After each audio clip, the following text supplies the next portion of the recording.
What is up, everyone? Matt back after about a week and a half hiatus for more real reviews. Today, however, is one, and then you'll get another tomorrow. But that's another thing. We'll talk about that in a bit. Right now, I am excited to talk to you about a movie that so many people have been looking for. It's action-packed. It's blood and violence. It's non-stop fun, some would say. Some would say it's non-stop brain-blowing bullshit, but that's not me. And that is none other than John Wick Chapter 4. That is right. I got to see an early screening, and I'm here to break down my thoughts, spoiler-free, of course, for the first of a bigger universe, who knows, of the John Wick franchise. So, quick thoughts. 1, I love John Wick Chapter 1. 2 and 3, depends on my mood. I'm not going to lie. They're fun. I don't have any ill will towards the John Wick franchise. Overall, they're the perfect movie because ultimately they're just escapes. They are an escape, and that's what movies are supposed to be. So this is one of those kinds of movies where you just got to remember to shut your brain off and sit back and enjoy the ride. And that's precisely what I did with John Wick Chapter 4, because overall, I really dug this film. I wouldn't say it's the most nuanced of the set. That still probably goes to the first one. But this just is a non-stop ride. Keanu is great. I really just had so much fun exploring where John's mindset is now, since we last left him in Parabellum, where Ian McShane's character kind of just screwed him over, tried to kill him just to get control the Continental back from the high table. Just so you're wondering, what's his mindset? Is he going to be out for revenge? All that fun stuff, and all your questions do get answered in this film. I will say this film went in like the exact opposite way that I expected it to go, because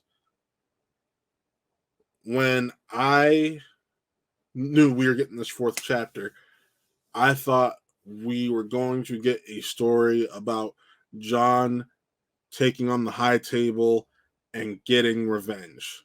That's not the case, however. It's John...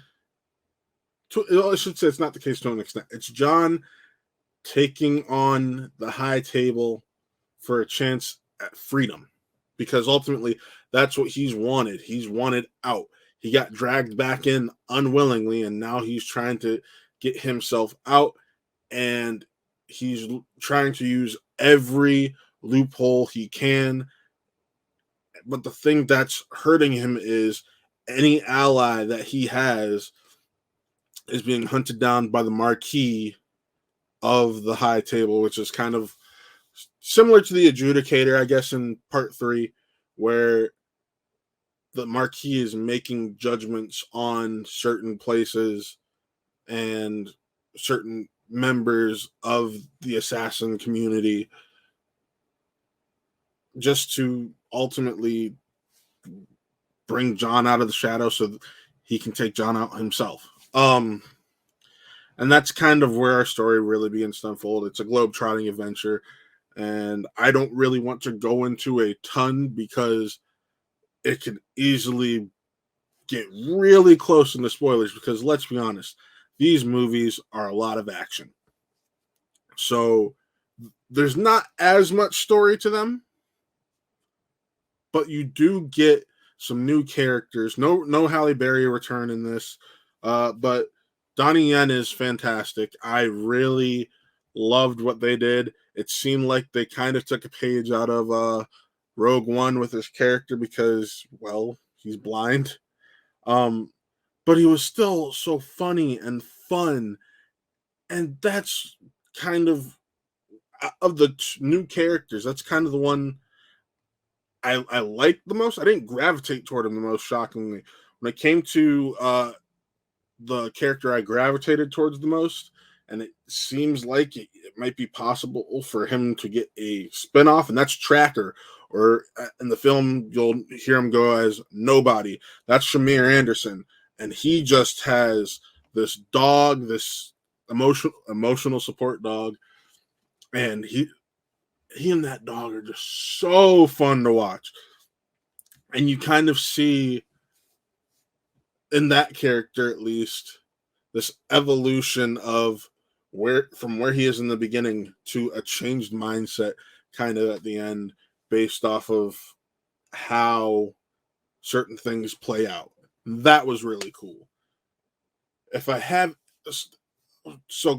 I do have some complaints about the movie. For the first time in a long time, feels like went a little too much.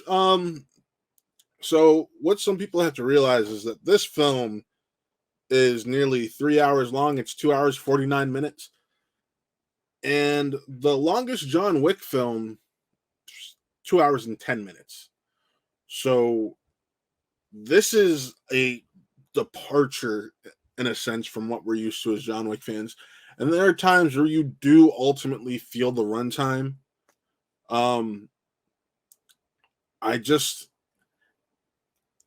There was times I'm like, oh, this action sequence is over.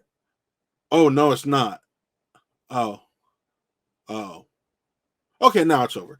And it felt too long in the tooth at times because of that. And if I know Chad Stahelski has talked about, for the time being, this will be his last one. The studio may have its own other plans. That's perfectly fine. But this is his last one, and Keanu's for the time being. And ultimately, you can kind of see why. But they make sure to go out with a bang. But because of those elongated sequences that kind of feel like they go on forever, the movie feels about 10 to 20 minutes too long. You could have cut some of that out. We didn't need to see all of that. And there are some moments where it's played for comedy and it works. But overall, it's not really necessary. But going over everything I just went over, if I'm going to give this a grade, and I know I was kind of all over the place, I tried to marinate on this for a week because I had to think about how to go about not spoiling it. So if I had to give this a grade, I'm giving it a 4 out of 5. It's, once again, you got to make sure you turn off your mind a bit and just sit back and enjoy the ride. It's the best we've seen Keanu in the role. I can say that from an action standpoint, from the standpoint of just his acting in general. It's nuanced and very well done. But ultimately, between the runtime and what seems like some fight sequences are going forever, I couldn't really get over those, and they hurt it a lot. Personal opinion. Other people may disagree. That's just me, though. So I'm just going to give it a 4 out of 5 and call it a day. But I want to know what you guys think. John Wick Chapter 4. Could it be the final chapter? I don't know. Watching them find out. But until then, be sure to check out our coverage this Thursday of Fan Expo Cleveland. Doing a little preview episode of Fan Expo Cleveland. Excited to talk about just what's going on this weekend. And yeah, Nick and I are covering this again. Be sure to be on the lookout for videos from our just journey there this upcoming weekend and the preview video. And yeah, but otherwise, be sure to check out the review I have dropping tomorrow for a certain movie called Good People, or excuse me, not Good People, A Good Person, directed by Zach Braff. I'm really excited to talk about that one, so be sure to check that out tomorrow. And until then, signing off, I'm Matt, and this was another Real Review.